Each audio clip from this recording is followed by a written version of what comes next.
Hello everybody, hope you guys are doing well. So continuing our uh, continuing our journey with object oriented programming.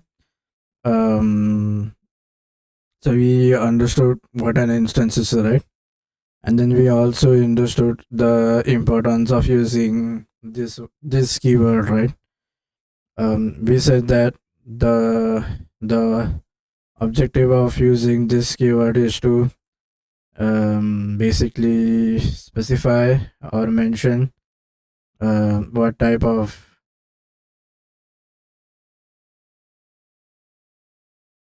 it is basically used for two words, right? One is basically to so basically to distinguish between the instance variable, or basically to remove the ambiguity whether the variable is an instance variable or a normal variable, or and then the second part is basically the second reason why I had this is basically to identify what type of is basically to pass or to refer the current object being which is being used, right? So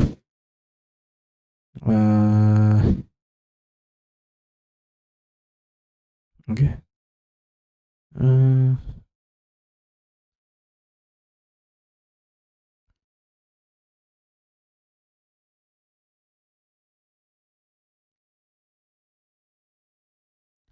Okay, now let's see other object-oriented programming paradigms. Now,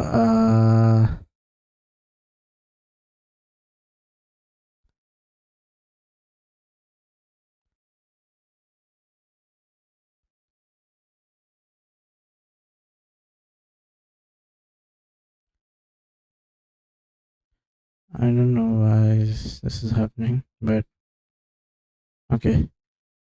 So, continuing on our journey, today we would be learning more about the object-oriented paradigms, and yeah, we'll try to code them as well as we go along. So now what we are going to see is encapsulation. Encapsulation. Now let's see why do we need this paradigm and what it says. Now encapsulation is the practice basically of it is two words, right? So one is basically n and the other word is capsule, right? So the job of capsule is basically, when you have a capsule, the contents are present inside, right? On the outer layer you don't see the you don't see the contents, right? So on similar lines, when crafting software, managing complexity is essential. The purpose of encapsulation is basically to hide the or manage the complexity by hiding the implementation details that might vary over time. Now what we are going to do is basically so what he's trying to say is, when you declare a class, right? So when I declare a class, and inside this, when I have different types of I have different types of methods, right, and functions, right? On the outside, the only thing that we can access, oh no. So on the outside, what you can access is just the class, right?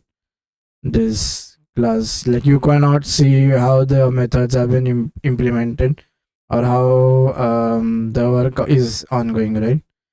Encapsulation is basically used to hide information. Historically, the term information hiding and encapsulation have different methods, right?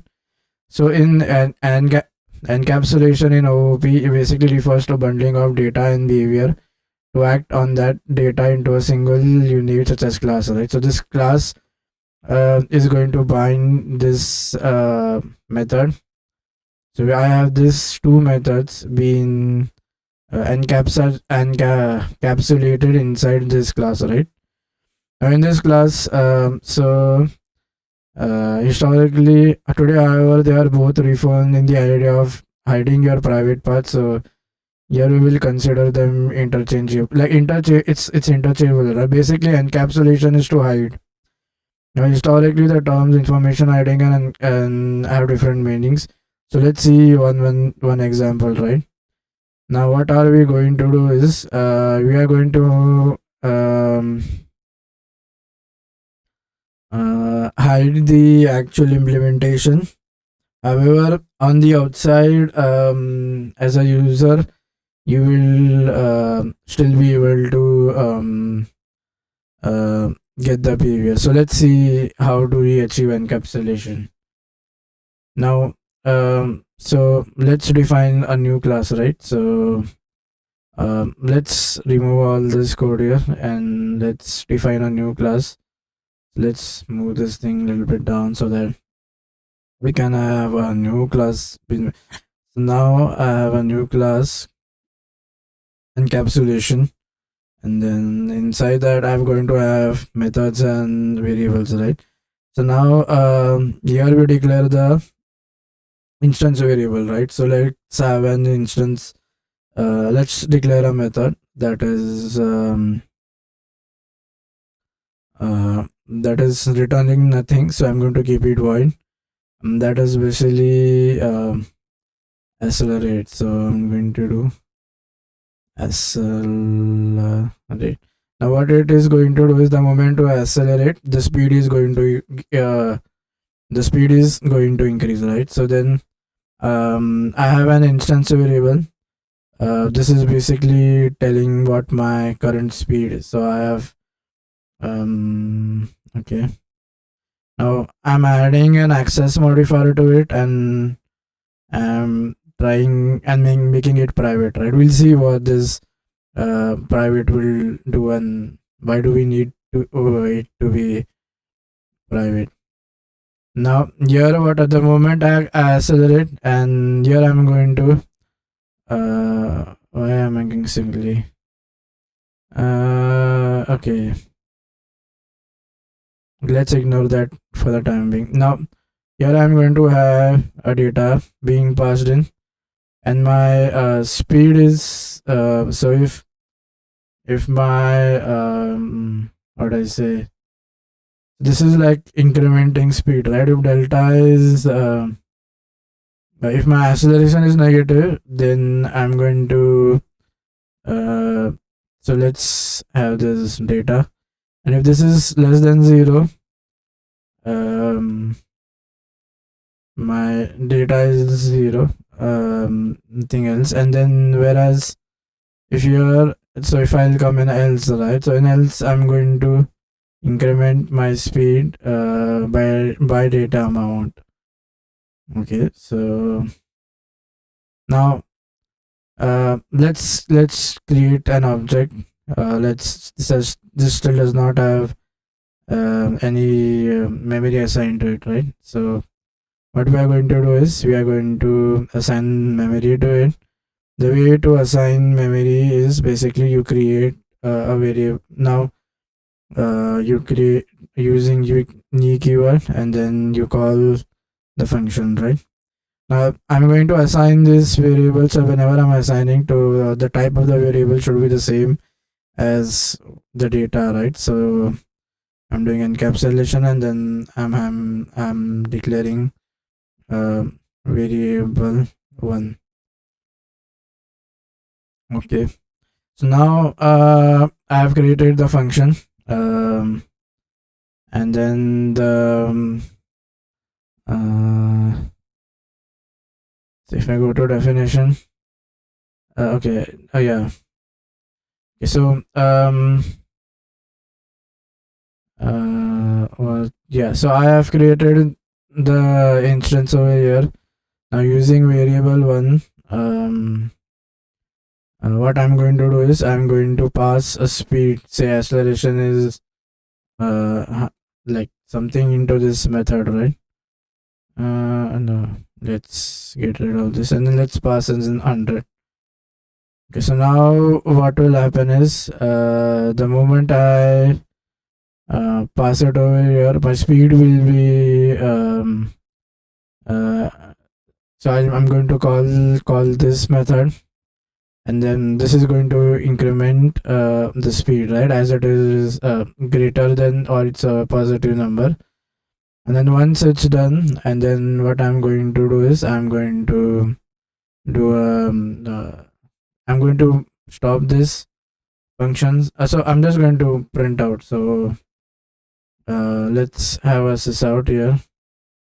So sys out, I don't know, system. Okay, system dot out dot uh, so I'm having this sys out over here, and then I have so what is this saying is duplicate. Oh, okay. The system contains several classes and it cannot be instance. Oh, this is something which cannot be. Okay, what I am going to do is I'm going to have this sysout being present in here so that I can print my speed over here. So now you print the speed. Now by doing this, what I've okay, now when I run this is going to work fine, right? I mean, if I go to terminal, if I compile this, oh, so something is missing in sysout, right? He's saying, okay, let's save this first so that oh, control S. Yeah, it was not saved properly. So let's clear the console and let's give it a run. Now when I do Java, so now what has happened is inadvertently from outside I'm not able to access the speed, right? But still in inside I can still use the logic. So it can be, so this speed can only be accessed inside. Now this is what we mean by encapsulation. We are hiding the field that this field is hidden. Outside world does not know what is happening. However, still in our coding logic, we can still use this the variable. This is nothing but called as encapsulation. Basically, what we are doing is the speed can never be accessed from outside, right? So just like in a capsule. So a capsule is different from a normal tablet, right? A normal tablet you have the coating that dissolves, right? However, in capsule, if you see, this is there will be an outer layer and an inside contents will be filled with it.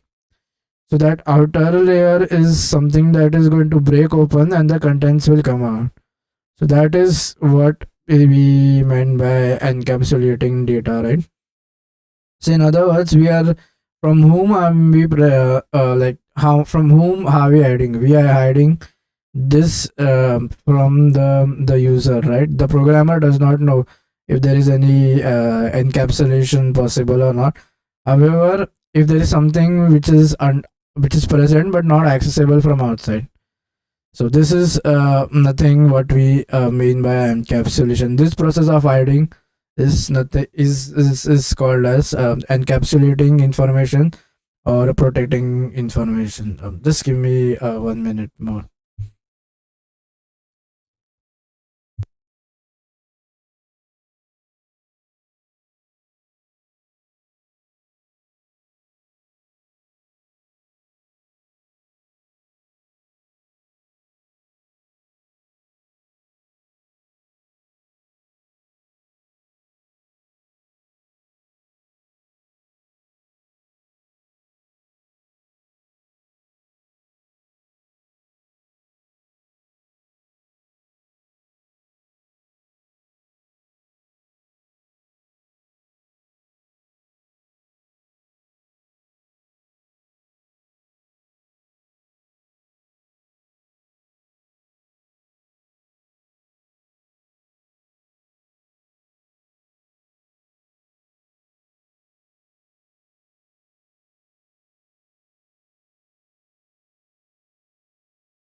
Okay, yeah. So this process is nothing what we said as is called as encapsulation or encapsulating data. So now let's talk something about access modifiers. So access modifiers. So now the why do we need these modifiers, right? So we need to achieve something called as encapsulate data, right?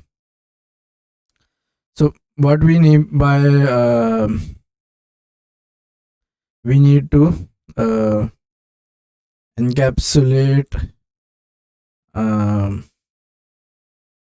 data. So by that what we mean to say is we need this data to be hidden, right? Now that process of hiding or the way to achieve that hiding mechanism is basically by using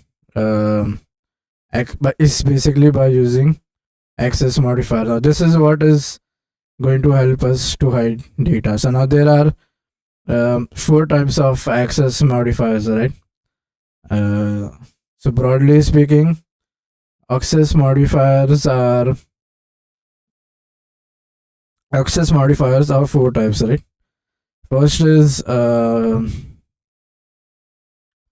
so you have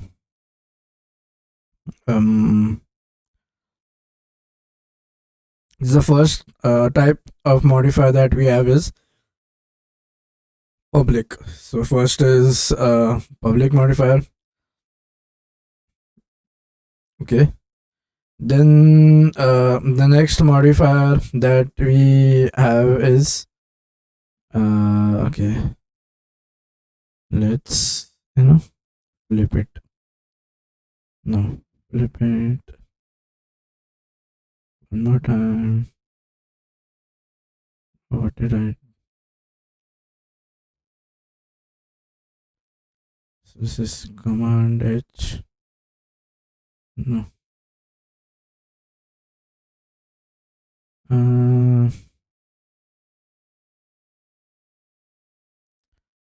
Actually, I want. Oh yeah, forget that.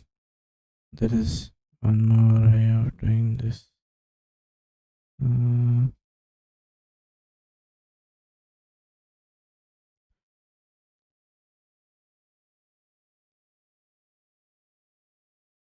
Yeah. So then the next modifier that I have is private. So this is private. Okay. The next one we have the next access modifier that we have is protected. So the next one that we have is protected. So protected, and then the last but not the least one that we have is internal. So this is internal. Okay, so these are the four possible types of modifiers we have. The first is you have public, private, protected, and internal. Now there are two more versions, protected, internal, and private. So either you can combine them as well. So there are two. These are broadly classifying. You have four. However, one is where you have protected and private together, and one is basically where you have protected and internal as a pair. So this can become a pair. Now by default, all types are now we will return to protected now. Okay, so let's we learn to like we will learn about how these will work in different circumstances and how can you access. We'll see that in later on. Okay, so now the first type of modifier that we have, or the access modifier we have, is public. A public is basically it's an access modifier for both properties and methods. Now, public access is the most permissive level. That means this will be at the top, right? You can access anything from everywhere. So in public access means it's the least protection. So it does least encapsulation. If you rate in terms of encapsulation, this is going to be the least one. So which is this? This is okay. Let's add in a title over here and say this is public. Now private is, again, private keyword is for as an access modifier, and that is for members and only, and not for. Now this is for both. Now by type I mean this can be used at okay, so now it can be used at class level. So you can say it can be used at class level, or it can be used at member level. So it can be used at member uh, member level as well. So it does have both. Either you use it at class level, or either you use it at member level. Now there is one caveat or one server lining when we use public methods. Now okay, so let's see.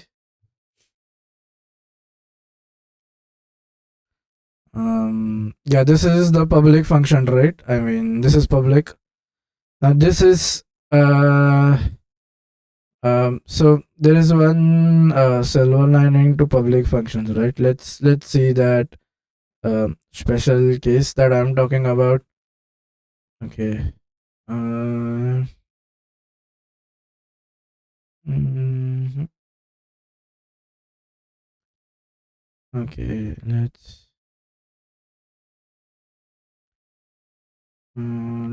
ignore. Okay, so first is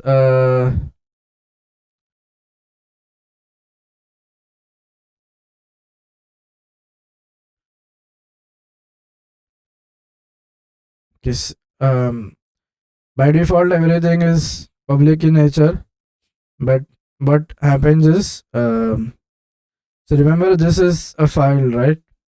And then this is my public class, right? Now so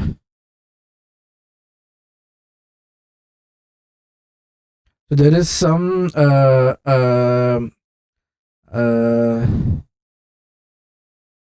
yeah, so there is some minutiae or some important things that we need to take care about. So the first thing that is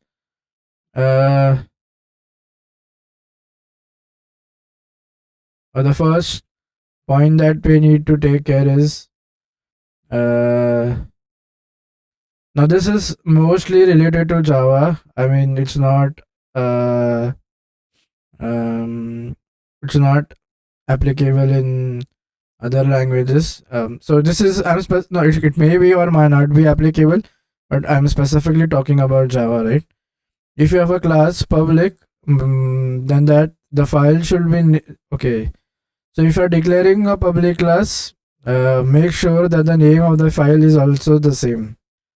So this is specifically with respect to Java, right? That if I have a public class, hold on, let's this is specifically related to Java. If the class is public, then if the class is public, then the file name and class name should be the same.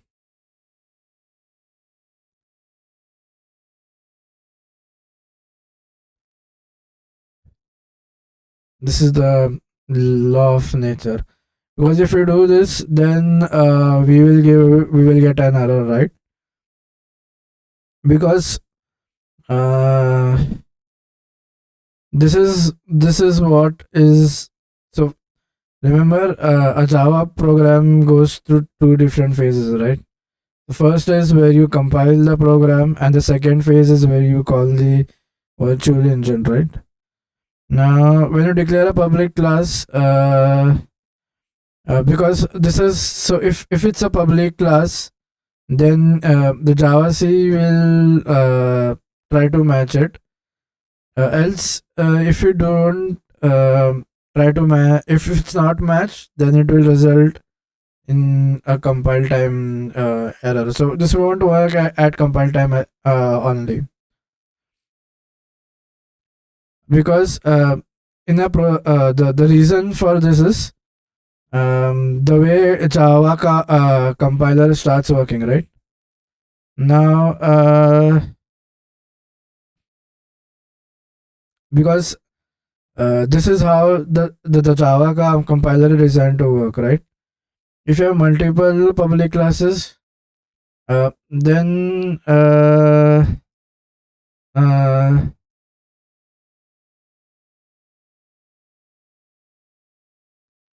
you can have multiple public classes, right? And they can be accessed from anywhere. So this is to avoid this. What we do in Java is we restrict, and we say that only one public class will be there, and that also should match the class name, and the name of the file should be the class name and the file name should be matched. So that is the golden rule for doing that.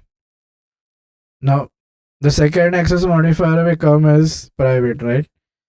Now, private. So let's talk about private.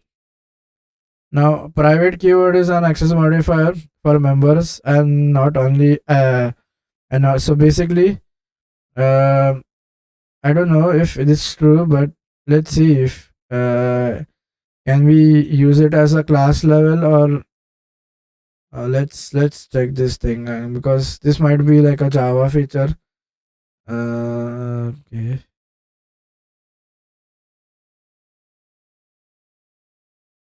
Okay, let's see this feature, if it is a it might be a Java, or it can be okay. Let's see.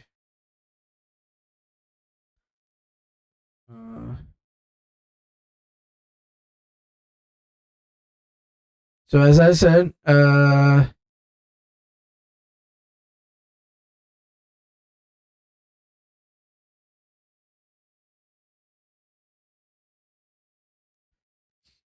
So yeah, this is true. So for Java, private will be applied only to class members. You cannot you cannot make a class public. Will be but in public I can. Okay, there is one issue here. Okay, it can be used at class level. Yeah, okay, but then the condition being is it should be the file name and the package name should be same. So okay, private will be applied to members only. This is like members only content. You cannot access from outside. Members only, and anything like members, maybe anything, but it should be cannot be accessed from outside. Cannot be accessed from outside. So if it's a member, then it can be either you can have a local variable, private variable. You can make a local variable also as private, and you can have an instance being private. So that's okay. That's that. Now this has the highest level of encapsulation if you talk about it.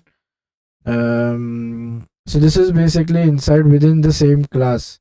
And we're not talking about the not only within the same object, but only within the same class. So so if it's declared here, you can just use it inside this. So if this is my class, if you try to access it from outside, we will definitely get an error. So the only thing we can do is we can only access it from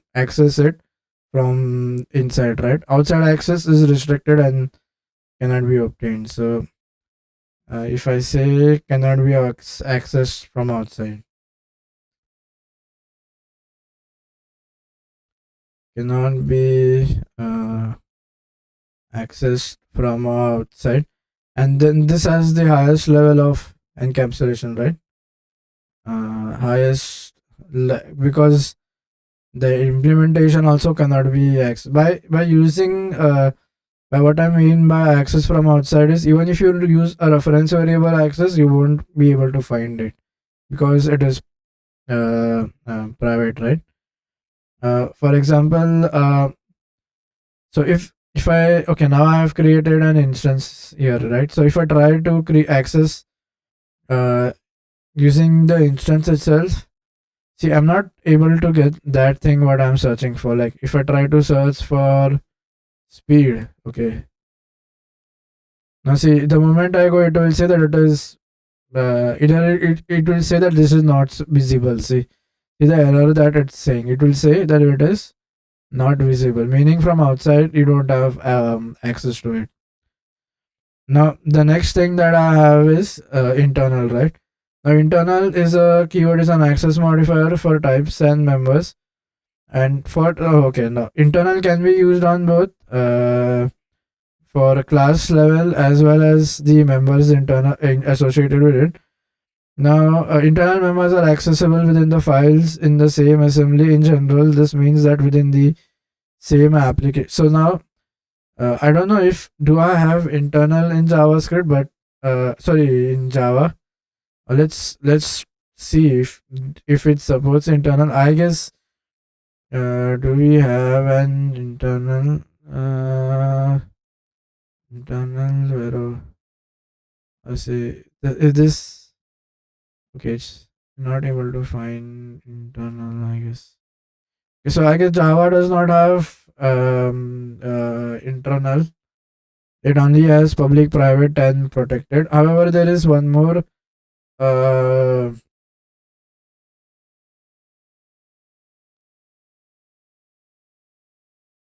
Remember, this is paradigms, right? So either the language may support or it may not have the support. It's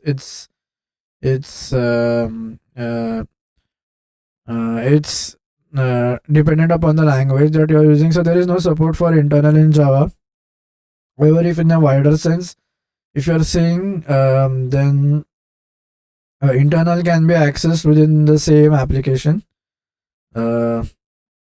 but as far as Java is concerned, no support for it.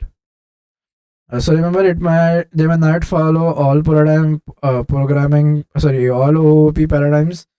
It may or it may accept some, but remember these are rules, right? And it's not mandatory that all rules needs to be implemented. So yeah, it will follow the core pillars of OOP. For example, encapsulation is one core pillar. Then hence you have something called as an access modifiers. So those are the core pillars of OOP, right? So these languages will follow if it's on OOP, then it should follow the core pillars of OOP. Okay, so internal this is used at application as at member and class level both. Class level and member and class level. I understand. However, no support in Java. However, support for Java does not have any support, right? I mean, no support available in Java. You can available in Java. Okay, then you have something called as protected. Okay, so I haven't talked about protected, right? Okay, so before that, before we go further into protected, or there is something called as properties, right? Now, properties are a field like a combination of fields and methods for setting and getting data. Property is like a pair of two methods where one method sets the value. Okay. Okay. So variables inside are we understood that methods, sorry, functions inside a class will be called as methods, right? So variable inside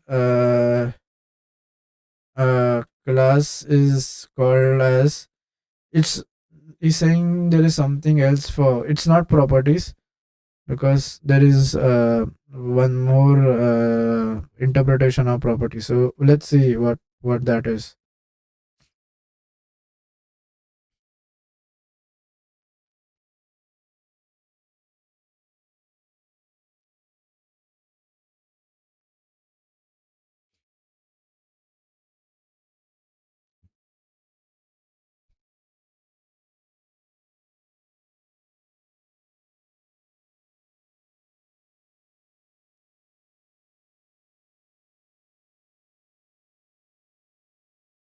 Oh, so we say them as instance variables if it's declared at the instance level.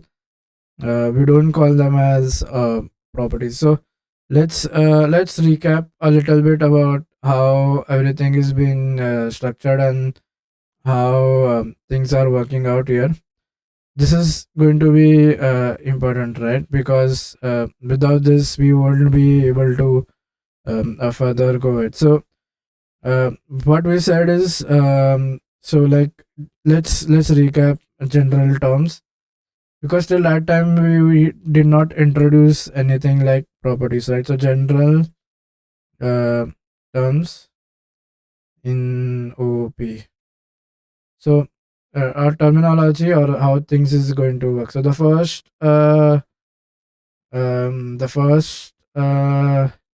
thing is, now we say variables at instance level are called as instance variables. So we say variables at instance level are called as instance variables. The second thing that we said is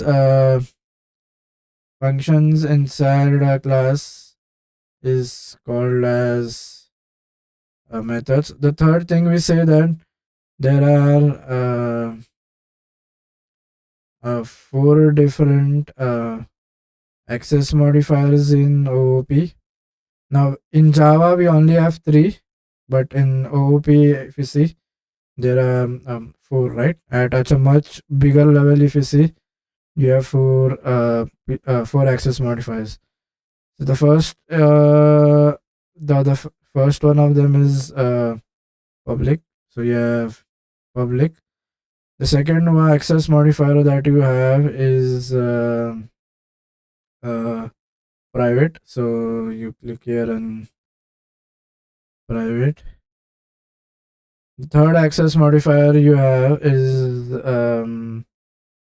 uh, is internal, although it's not applicable for Java, but in OOP we do have this paradigm.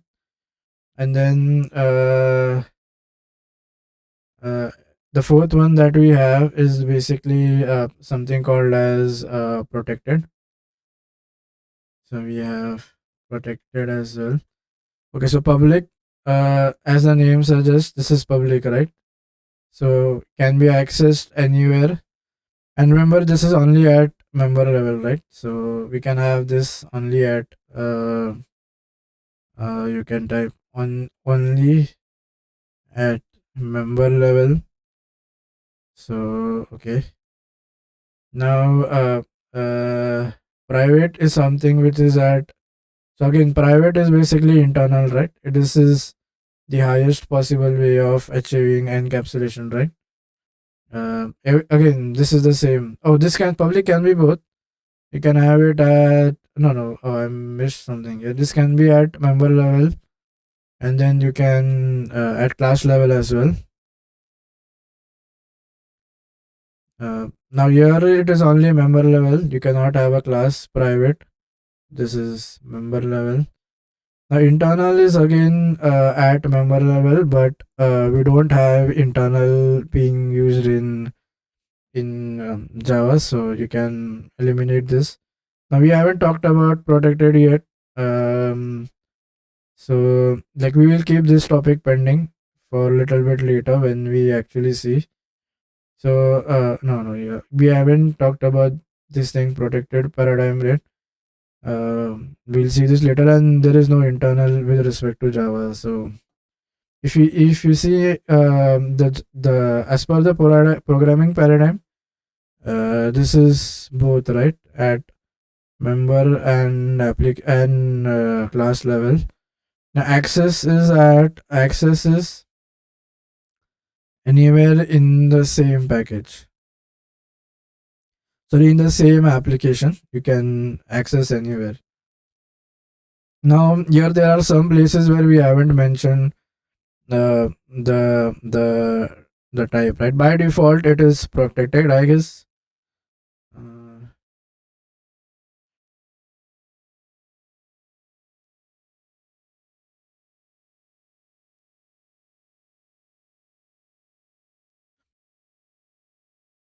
Yeah, so in Java the default what to say access modifier is protected. So